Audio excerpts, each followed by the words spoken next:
ഒരു മിക്സിയുടെ ജാറിലേക്ക് 1/4 കപ്പ് റവ ഇട്ട് കൊടുത്തിട്ടുണ്ട്. ഇനി റവ നന്നായിട്ടൊന്ന് പൊടിച്ചെടുക്കാം. ഇപ്പോൾ ഇതിവിടെ പൊടിച്ചെടുത്തിട്ടുണ്ട്. ഇതിനി മാറ്റി വയ്ക്കാം. ഇനി ഒരു പാലിലേക്ക് 1/4 കപ്പ് പാൽ ഒഴിച്ചു കൊടുക്കാം. പാലെടുക്കുമ്പോൾ എപ്പോഴും ഫുൾ ഫാറ്റ് പാലെടുക്കാൻ ശ്രദ്ധിക്കണം കേട്ടോ. അതിനുശേഷം പൊടിച്ച് വെച്ചേക്കുന്ന റവ ചേർത്ത് കൊടുക്കാം. പിന്നെ മധുരത്തിന് ആവശ്യമായിട്ടുള്ള 1/4 കപ്പ് പഞ്ചസാരയും കൂടെ ഇട്ട് കൊടുക്കാം.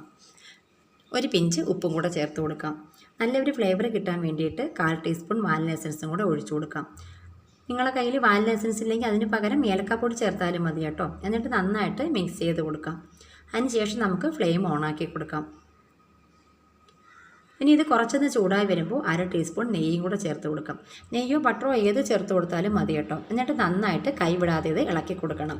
റവ ആയതുകൊണ്ട് തന്നെ ഇത് പെട്ടെന്ന് കുറുകി വരും. അപ്പോൾ അതാ നന്നായിട്ട് ഇതിവിടെ കുറുകി വന്നിട്ടുണ്ട്. ഇപ്പോൾ നിങ്ങൾക്ക് കാണാൻ പറ്റുന്നില്ലേ, ഇതിൽ ചെറിയ ചെറിയ ബൗൾസൊക്കെ വന്നു തുടങ്ങിയിട്ടുണ്ട്. ഈ ഒരു പരുവമാകുമ്പോൾ തീ ഓഫ് ചെയ്ത് കൊടുക്കാം. ഇനി ഇത് നമുക്ക് സെറ്റ് ചെയ്യുന്ന പാത്രത്തിലേക്ക്